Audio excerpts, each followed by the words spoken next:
Good morning, welcome to my channel MRP వేదిక astro. ఈరోజు topic కుజచారము part 2. So ఇంతకుముందు మనము కుజగ్రహము మేష, వృషభ, మిథున, కర్కాటక ఈ 4 రాశుల్లో ఉన్నప్పుడు ఆ జాతకుల యొక్క లక్షణాలు ఎలా ఉండొచ్చు అనేది మనం తెలుసుకున్నాం.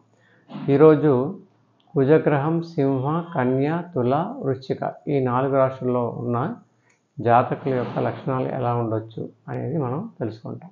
ఓకే, సో కుజగ్రహము సింహరాశిలో ఉన్న జాతకుని యొక్క లక్షణాలు ఎలా ఉండొచ్చు అంటే, ఆ జాతకుడు కొంత కోపిష్టి అయి ఉండి, మాంసాహారి అయి, దేహ దారుఢ్యం అంటే కట్టి దేహము కలవాడై, మంచి ఆరోగ్యం కలిగి ఉండేవాడై ఉంటాడు. తర్వాత కన్యా రాశిలో కుజగ్రహం ఉండగా పుట్టిన జాతకుని యొక్క లక్షణాలు ఎలా ఉండొచ్చు అంటే, ఆ జాతకుడు ఐశ్వర్యవంతుడై, సంగీత వృత్తి వలన ధన సంపాదన చేసేవాడై, కొంత పెరిగితనం కూడా కలవాడై ఉండొచ్చు.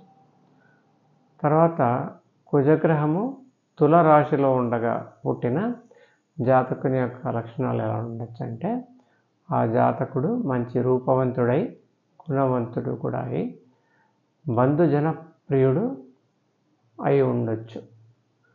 తర్వాత కుజగ్రహం వృశ్చిక రాశిలో ఉండగా పుట్టిన జాతకుని యొక్క లక్షణాలు, ఆ జాతకుడు మంచి వ్యాపారి అయి ఉండి, కార్యదక్షత కలవాడై ఉండొచ్చు. ఓకే, సో ఈ విధంగా మనం actually mostly positive aspects of లక్షణాలు మాత్రమే తెలుసుకుంటున్నాం. కొన్ని నెగిటివ్స్ కూడా ఉండొచ్చు, అవి మనం ఇక్కడ డిస్కస్ చేయట్లేదు. ఓకే, సో ఇవి ఈ లక్షణాలు, బేసిక్ లక్షణాలు ఏవైతే ఉన్నాయో ఈ రాశిలో ఉన్నప్పుడు ఉండొచ్చు అని మనం తెలుసుకుంటున్నాం. అయితే ఆ రాశిలో కుజగ్రహంతో వేరే గ్రహాలు కలిసి ఉన్నాయనుకోండి, ఆ కుజగ్రహంపై వేరే గ్రహాల యొక్క వీక్షణ ఉందనుకోండి, అప్పుడు కొంత మార్పు ఉండొచ్చు. ఓకే, మనం ఇప్పుడు తెలుసుకునేది ఏదైతే ఉందో ఇది బేసిక్ లక్షణాలు తెలుసుకుంటున్నాం. Okay, and basic information. Thank you for watching the video.